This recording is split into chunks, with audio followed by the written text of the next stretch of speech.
अस्सलामुअलैकुम my YouTube family, कैसे हैं आप सब। उम्मीद है आप सब खैरियत से होंगे, ठीक ठाक होंगे। आज मैं आप लोगों के साथ वाइट सॉस पास्ता की रेसिपी शेयर करूंगी। अगर आपने अभी तक मेरे यूट्यूब चैनल को सब्सक्राइब नहीं किया तो मेरे चैनल को सब्सक्राइब करें, लाइक करें, शेयर करें।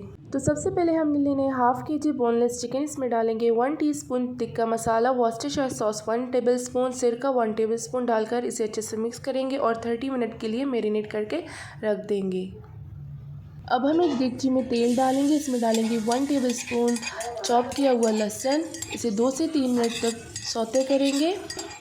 अब हम इसमें 2 टेबलस्पून वर्सेस्टरशायर सॉस डालेंगे, 2 टेबलस्पून चिली गार्लिक सॉस डालेंगे,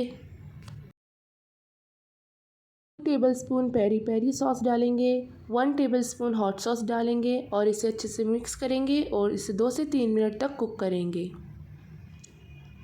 अब हम इसमें मैरिनेट किया हुआ चिकन डालेंगे। अब हम चिकन को अच्छे से मिक्स करेंगे और इसमें डालेंगे हाफ़ टी स्पून काली मिर्च पाउडर। अब हम इसमें डालेंगे 1 कप शिमला मिर्च कटी हुई और इसे दोबारा से मिक्स करेंगे और इसे ढककर 5 मिनट तक कुक करेंगे। अब हम बनाएंगे वाइट सॉस। तो यहाँ पर सबसे पहले हम पैन में डालेंगे 50 ग्राम मक्खन। इसके बाद हम इसमें डालेंगे 2 खाने के चम्मच भर के मैदा डालेंगे। अब हम मैदे को मक्खन के साथ अच्छे से भून लेंगे। अब हम इसमें डालेंगे 3 ग्लास दूध भर के डालेंगे। अब हम इसे अच्छे से विस्क के साथ मिक्स करेंगे जब तक कि इसमें गुठलियाँ ना बने।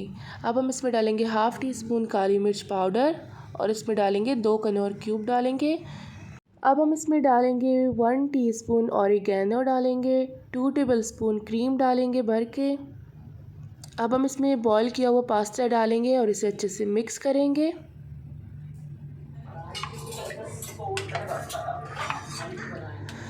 अब हम इसमें डालेंगे 2 टेबलस्पून मेयोनीज़ डालेंगे और इसे दोबारा से अच्छे से मिक्स करेंगे। अब हम वाइट सॉस पास्ता को चिकन के साथ मिक्स करेंगे और यहाँ पर मैंने इसमें ऊपर से डाला है चिपोटले मायो सॉस डाला है। और अब हम इसमें ऊपर से डालेंगे ऑरिगेनो और इसे 5 मिनट तक दम पर रख देंगे। तो तैयार है हमारे चिकन वाइट सॉस पास्ता। उम्मीद है आप लोगों को मेरी ये रेसिपी पसंद आई है। अगर आप लोगों को मेरी ये रेसिपी पसंद आई है तो मुझे कमेंट में ज़रूर बताएं। फिर मिलते एक न्यू वीडियो के साथ, तब तक के लिए अल्लाह हाफिज़।